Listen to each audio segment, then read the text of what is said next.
After 9 games of the World Chess Championship, the Russian challenger Sergei Karjakin was leading. World champion Magnus Carlsen had just 3 games remaining to try and hit back. Not an easy task. Now we join game 10 after 18 moves. It was a Spanish, it's typical, very tight position, no pawns exchanged, lots of manoeuvring with pieces. Carlson playing white. Here he exchanged bishops on e6. He wanted to damage Karjakin's pawn structure. This opened up the f-file, hitting the knight. But these double pawns, well, who knows, in the long term could be a disadvantage to black. But this exchange was a mistake from Carlson. Incredible. He retreated the attack knight. And here Karjakin could have made a draw. He could have taken on f2, check. The king moves up. Of course, if this is taken, then queen takes. The king moves up. Now, this looks as though the knight is trapped. But, in fact, black can save himself with this move, knight, check. And when this is taken, black actually wins with this check. Okay, white doesn't have to do that. He can drop the king back, but then black has knight check. The king goes in the corner. The knight checks again. King away. And it's a draw by perpetual check. Instead of this, Karjakin played pawn to d5. Why didn't he do this? After the game, he admitted he simply overlooked this possibility. Of course, in his situation, a draw is completely acceptable.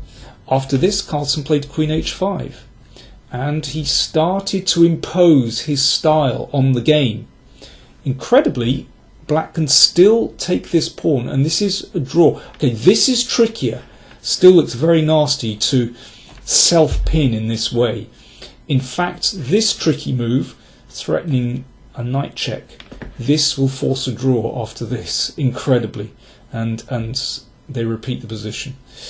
Anyway, that's another story. That's less easy to see, but I think basically after d5, Karjakin carried out his intention to withdraw this knight, and this is where Carlson started to impose his style on the game. So Karjakin was happy to swap off pieces and go into an endgame. We've seen in this match that he's not afraid to defend slightly worse positions and just let Carlson do his thing.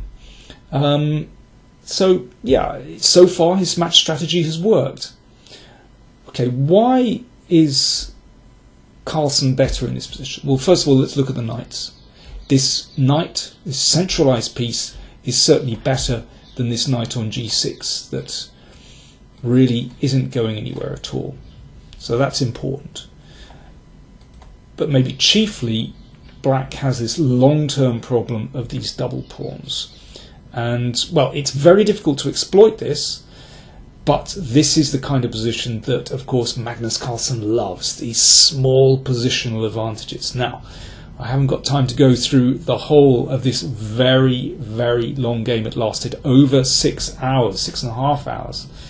So I'm going to rejoin the game after 30 more moves, and Carlsen has definitely made progress here. He's been shuffling from side to side, poking and probing black. So let's look at this knight again. It's managed to find its way to this beautiful square, looking at this weak pawn. At the moment, of course, that's covered by the rook, but that's a humiliating position for the rook to be in, tied to the defense of that pawn. And this knight also looks over at this pawn here. White has a space advantage. You can see nice pawns here, and that counts for something. So Carlsen has been shuffling back and forth. He hasn't broken through yet. If I just go back one move, this was the position. So Carlsen's been looking to break with possibly this pawn move b5, possibly this pawn move g4. At the moment g4 impossible because this pawn will be under attack. b5 is possible in this position, but in this case black can defend by bringing his rook across to hit the knight, and this rook defends these weak pawns. Black should survive this one. So Carlson just shuffled back for the moment. He was playing so patiently, and again this is a hallmark of his style. So maybe this rook would switch across to the g file to force through g4. It's a possibility. Who knows what he's doing, but it's very difficult for black to defend this position. He's so passive, and he can only wait to see exactly what white is doing. Here, Karjakin should have dropped the knight back.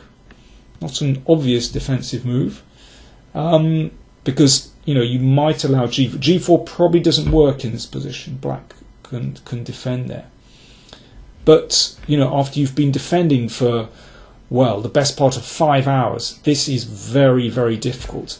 And here, Karjakin made an inaccuracy.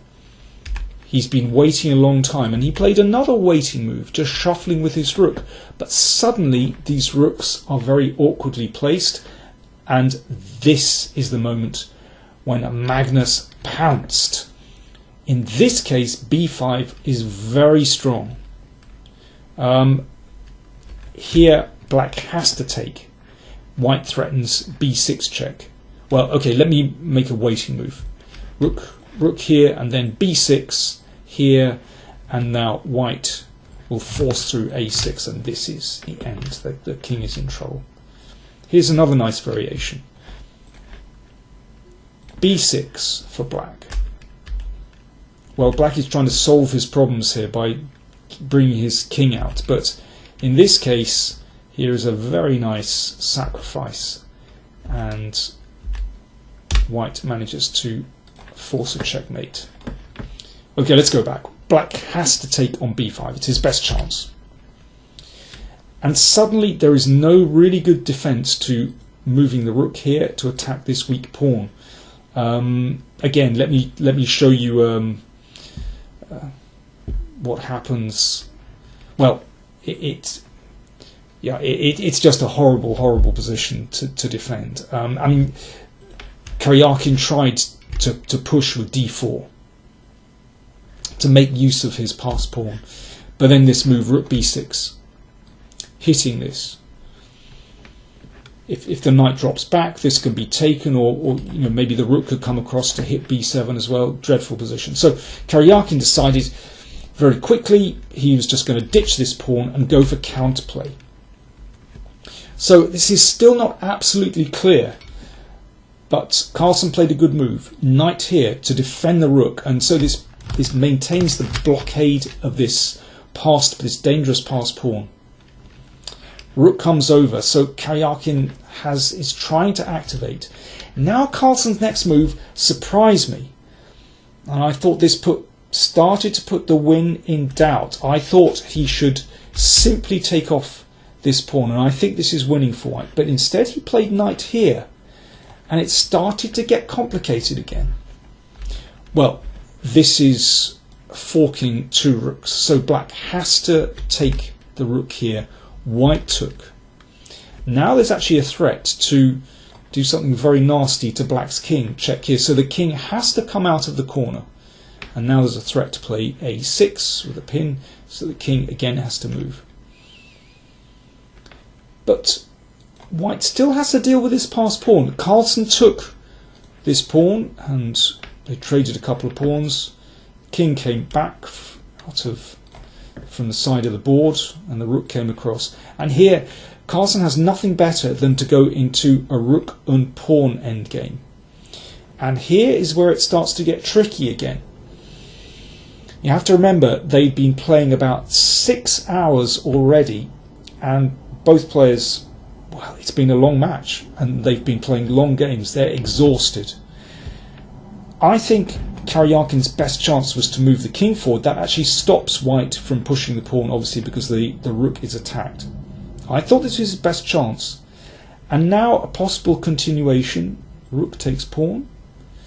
The rook comes back to attack 2 pawns. This pawn advances. Black has to clear up. And now e7. The rook comes across to stop this pawn. Rook here. Now if that's taken, then white makes queen. Rook takes pawn, and now rook takes pawn. Okay, white still has all the winning chances, of course, with these 2 connected passed pawns. But black does have some counterplay with this b pawn. Now, whether this is winning or not, I'm not 100% sure. Probably winning for white, but you know, whatever computers say is kind of irrelevant. This would have to be played out between 2 humans who are very tired after a long game, and this is still not absolutely certain to be a win for white. Probably winning. That, I think, was Karjakin's last chance. Instead, he played the rook over, and now it was pretty simple for Magnus, because he can just trade down. And once he played this move, rook here, I knew he was going to win. He keeps control. He played these moves so quickly. He knows exactly what he's doing in these technical positions. First of all, the rook protects that important pawn on the queen side. It also hits black's pawn here. And of course, white is already a pawn up. The rook has to defend passively. And now the king can come forward to hassle the rook. And black has no defense here. And here, in this position, Karjakin actually resigned. The threat is to play king here to displace the rook, and then rook takes pawn. This is the last chance for black. Check.